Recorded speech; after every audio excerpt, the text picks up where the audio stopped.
Hi there guys, welcome back to another video on the channel. Hopefully you're all doing well. Behind me we have a GTV V6 and in this episode I'm going to put it towards you guys whether it's worthwhile restoring this car or being in it. Want to let the customer know what you guys think, then comment once you've seen a bit in the description below.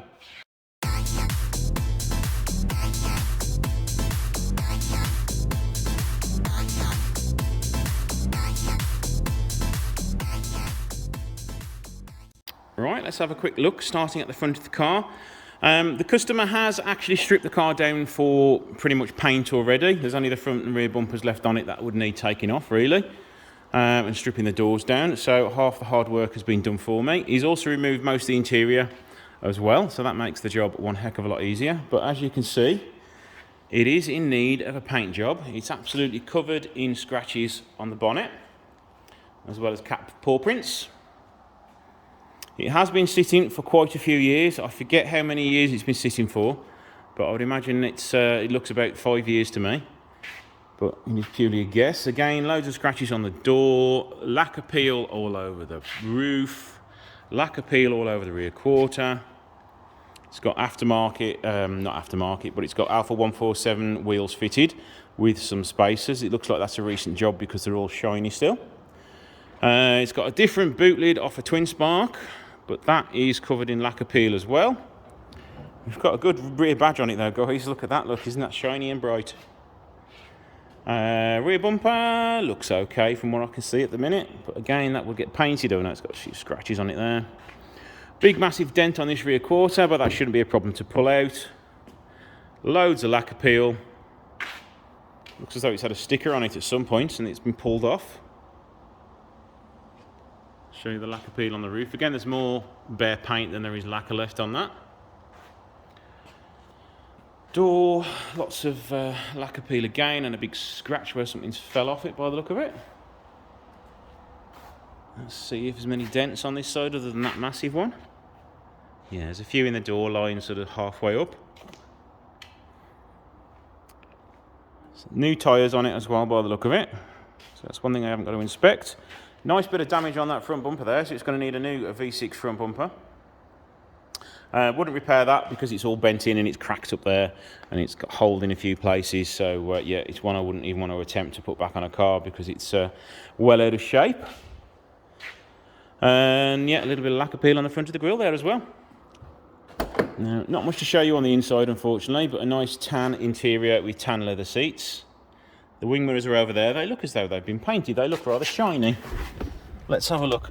No, they're not. It's just a good light. Interior, everything's here. On the dashboard, at least. Missing a stereo, but we've still got the wire in there for it. All the headlining's still in. Grab handles are a little bit mucky. A little bit of mould on here where it's been sitting. It's not got a battery on it at the moment, so I can't even fire it up. I wouldn't fire it up anyway, because I'm not unsure how long it's been standing for or when the cam belt was last done, so I won't be starting it in this video. We may get another video on it. I'll have a word with the customer. It depends on what you guys say down below, whether it gets restored or not.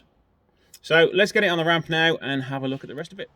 Right, let's take a look at the wheel arches, brake discs, etc. The front caliper could do with repainting. Obviously there's going to be plenty of corrosion on the discs. They look as though they may clean up, but there's no promises with that. The pads have over half their life left in them. The dust cover for the shocker needs replacing. Rust wise in here seems pretty good from what I can tell without taking anything off. Again, lots of corrosion on that rear disc. The pads have less than half the life left in them, so I'd probably say see how that cleans up and get them changed as soon as you can. Onto the rear arch now, let's see how good that is. Can't see any rust at all. Normally you get a little bit of rust poking out in the corner here, but there's nothing there. Nothing coming out along here that I can tell. Onto the other corner. Checking the rear arch out first. Again, no rust there. Nothing along there. Rear brakes, again, let's just make sure the pad wear is even. Yes, it's about even, but they do need changing. They are actually quite low. I want to leave those for too much longer, even if the brake disc's cleaned up. Again, that needs changing. We're missing the cover for in there. So at least I can inspect the auxiliary belt. The auxiliary belt looks in really good condition. I can't see any breaking on the belt or any cracking. Rust, again, just little dips and dabs, nothing major at all. That's actually pretty good. Front bumper spoiler needs reattaching properly, but it does need a new bumper. We need a new fog light, the cover for it. We have no number plate on it, so I'll have to guess to the age of it at the minute. Needs a new front bumper because of this damage here.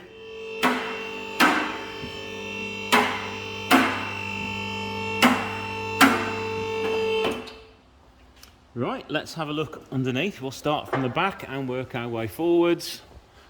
Let's start with the exhaust. The exhaust rubber has come out of the mount. It looks actually a little bit bent, so that will need repairing. The exhaust has been stone chipped by the look of it as well.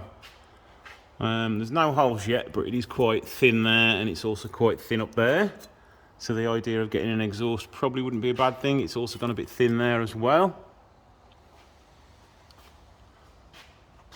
Okay, it's quite rusty there. That wouldn't be long until there's a hole there, I reckon. The cat's still got its cover on it. Front flexes are worn, so they will probably want some front pipes on those at some point. Let's check for rust on this side. It has had some under treatment at some point, because you can tell by the colour of the exhaust. No welding required there, but it will want repairing before it gets any worse. It looks as though somebody's come to this and sealed these up. A little bit of rust around there, but that's nothing bad at all. A little bit coming through there, under there, behind there. Oh dear. We do need a little bit of welding doing on it where this has had a crushed sill. So maybe the side skirt will need to come off and have that repaired both sides. Let's have a look at the side of that. It is going underneath there. So there's a hole there, I can't quite tell. Well, I'll give that a poke at some point. And a little repair along here, just sort of, it needs cleaning up more than anything. Rear suspension, we do have Powerflex bushes all the way around. The subframe has also been sprayed as well. Okay, so it has been looked after throughout its life. The spring pans don't look in too bad of a condition, but it's a bit deceptive there because it has lost sort of a layer of metal through rusting.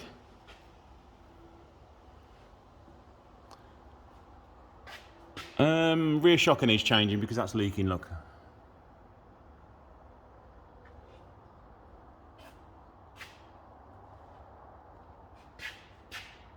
That side doesn't look as though it's leaking, but it could have been leaking, so I'd say it wants a pair of rear shockers. And the rest of the bushes should be okay because they're Powerflex. Let's have a look underneath the engine. Radiator support is okay. Oil cooler pipes are okay. Oil cooler has no signs of weeping or leaking. That pipe there is a little bit rusty at the back there, if you can see that. Rear of the discs, rusty as well. It's had new wheels and spacers put on it by the look of it, because you can see the new nuts in there. And also it's got 147 wheels fitted, so that's why you needed the spacers, just to help them pull out from the arches a little bit more. CV gaiters are okay. Bushes on the wishbones look okay. There's no leaking from the sump. There's a little bit of oil leak at the front here, but where's that from? It's a bit of a weird one. Again, it's probably from the top of the engine. We'll have a look at that in a minute.